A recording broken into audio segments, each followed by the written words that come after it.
नमस्कार फ्रेंड्स मो चंद्रकांत स्वागत कर मो चैनल सेके जाना को आज आम जे कि लास्ट आपण मन जे कि भिडियोटी कहीं ना काली आपण जो मानकर सुभद्रा योजन पैसा पाई ना तो काली आपण लास्ट तो जे मानकर लिस्ट कटिज तो कटिज या आउ नेक्स्ट आउ पैसा आसबनी तेणु आवेदन स्थिति जानी नियंतु जे कि के मानकर पैसा आसब के मानकर आसबनी सहित लिस्ट भी जदि चाहिए तो आपण मन मु देखे पारि। तो चलते प्रथम आपन कौन करेंगे ना क्रोम ब्राउजर रे आपन क्रोम हो जेकोसी वेबसाइट रे आपन कौन करेंगे ना सुभद्रा योजना सर्च करेंगे कलापर आपणकर जो साइट खोल तो साइट रे कौन करेंगे ना प्रथम ऑन कलापर ओपन कले तो एमती कौन करें ना गोटे साइड आसला आपन कौन करेंगे जदि मोबाइल रे देखुं तो मोबाइल को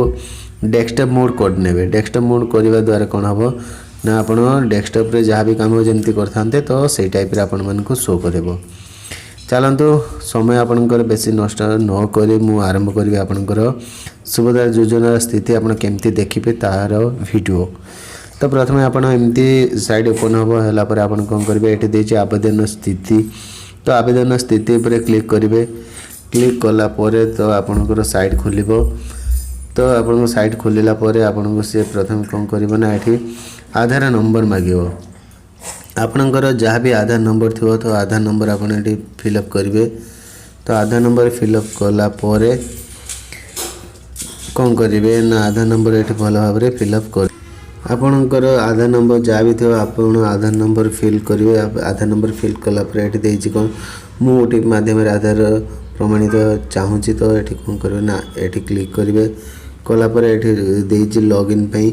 तो ये लॉगिन उपर कौन करेंगे ना क्लिक करेंगे। लॉगिन उपर क्लिक कलापर आपन कौन करेंगे आपणकर स्थिति जहाँ भी थी ये शो कर। तो बर्तमान सर्भर एरर देखुँ तो वेट करंतु किस समय तापर देखिए आधार संजय नंबर को ओटीपी आसब ओटीपी फुलफिल करेंगे। ओटीपी फिल कलापर आप कौन कर ना आप जहाँ भी प्रोब्लेम थी तो शो करेंगे। देखो मोर ये शो करेला तो मोर प्रथम ना शो करेला शो कलापर तले देखूँ तो आधार नंबर देखला 13 तारीख में आवेदन करी देखला देखला तले देखो मोर अंडर प्रोग्रेस रही तो ये केवाईसी स्थिति पेंडिंग सिक्योरिटी स्थिति दे अंडर प्रोसेस एमती होबार कारण है तो मोर तो सब डॉक्यूमेंट ठीक ठाक थिला सब अपडेट कलापर भी जेहेतु हे तो मोर राशन कार्ड नहीं तो से मोर सुभद्रा योजनार तो सक्सेस है नहीं कि मुझे पैसा पाइपारि ना तेणु आपण मानू ये जनइबे जे कि जदि आपण मैंने आपणकर राशन कार्ड अच्छी तापर आपन जदि ई केवाईसी करना तो ये केवाईसी करनी कलापर आपणकर जो अंडर प्रोसेस रही तो सहीटा फुलफिल हो जहाँ भी न होती तो से प्राय लोकंर अंगनवाड़ी किंबा जनसेवा केन्द्र तरफ कौन हो ना से